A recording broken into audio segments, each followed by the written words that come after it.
the great honor of introducing a young girl from Toronto. She was in a public speaking contest in a Toronto school. She chose the topic of abortion. She was encouraged to change the topic, but she is a strong little girl and she decided to go with her beliefs.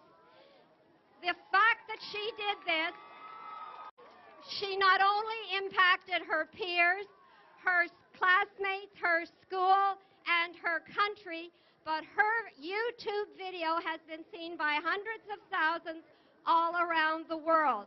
In fact, some mothers who were contemplating abortion have viewed this and changed their minds. So she is directly responsible for saving unborn babies. I am so proud to present my hero, Lia Mills.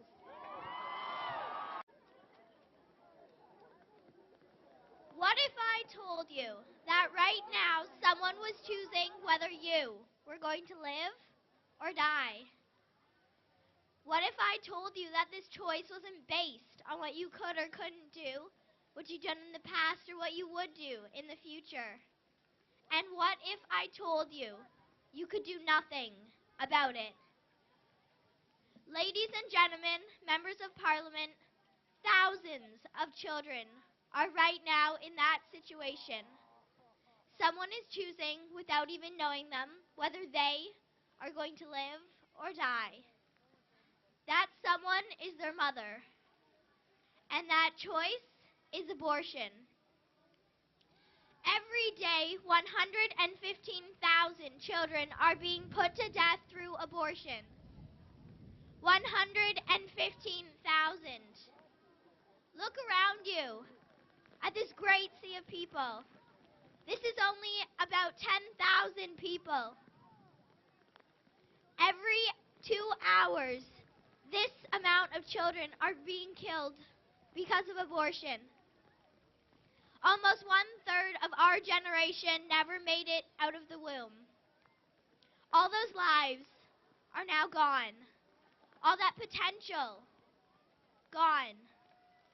And all that hope and future, gone.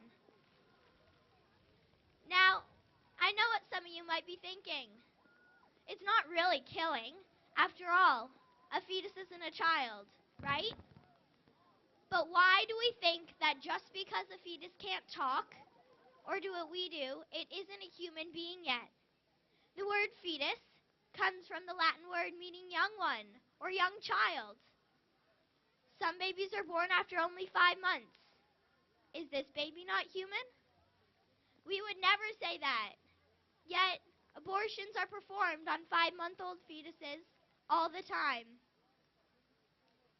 In fact, in Canada, fetuses can be aborted at any stage during a pregnancy.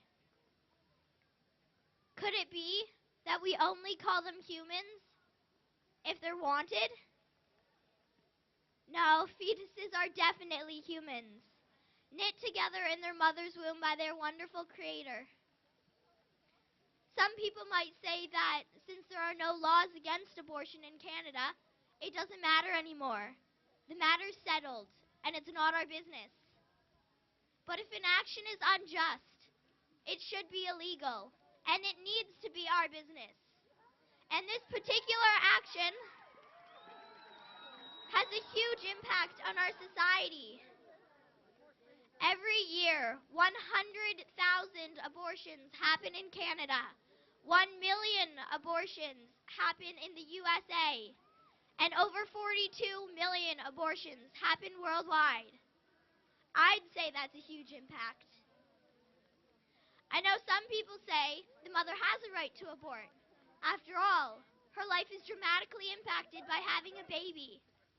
But I'm asking you to think about the child's rights that were never given to it. No matter what rights the mother has, it doesn't mean we can deny the rights of the fetus.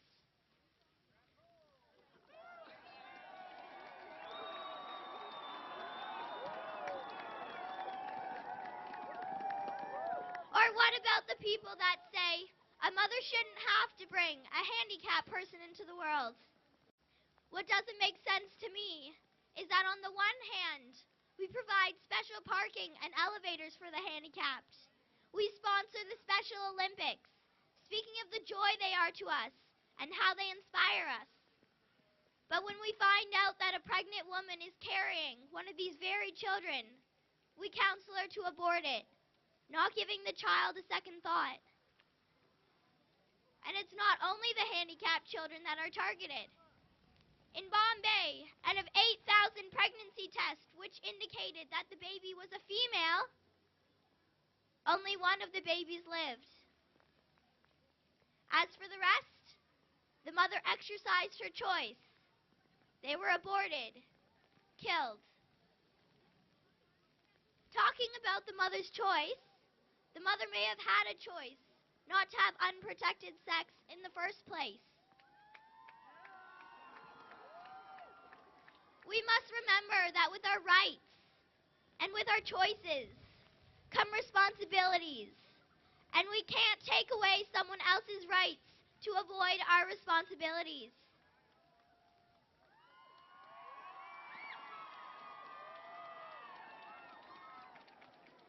At this point, I imagine the age-old question arises. What if the mother didn't choose to have sex? What if she was raped? But let's look at the facts. Only 1% of all abortions are hard case categories. This includes rape, incest, and the life of the mother being in danger. 1%. That hardly justifies the disturbing volume of abortions that happen these days. And who's to say abortion's the easy way out? I don't think people understand the effects of abortion on a woman. Think about this. According to a recent study, 48% of women who have abortions face complications in their subsequent pregnancies.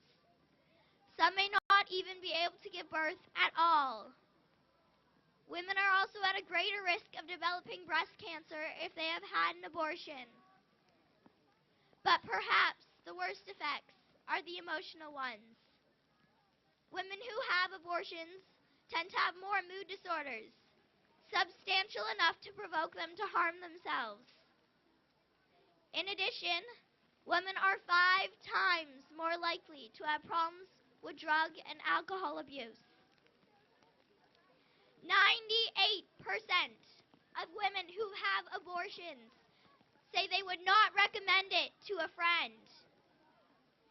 And 80% of them say they would have carried the baby to full term with better circumstances or more support from others. Abortion leaves a woman feeling lost and uncertain about her future. More than half of all women who have abortions feel guilt, shame, sorrow, regret, and unworthiness afterwards. It certainly isn't the cure-all people think it is.